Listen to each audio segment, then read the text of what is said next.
Ama naming banal, ikaw ang bukalan talang kabanalan. Kaya't sa pamagitan ng iyong Espiritu, gawin mong banal ang mga kaloob na ito upang para sa amin maging katawan at dugo ng aming Panginoong Heso Kristo.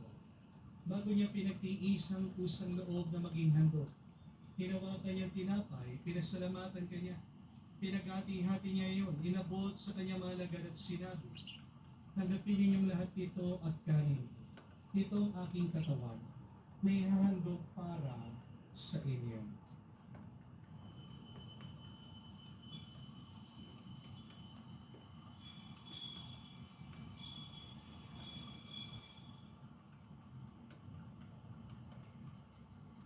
Gayon din naman na matapos ang hapunan, hinawakan niya ang kalis. Muli kanyang pinasalamatan. Labot niya ang kalis sa kanyang mga alagad at sinabi,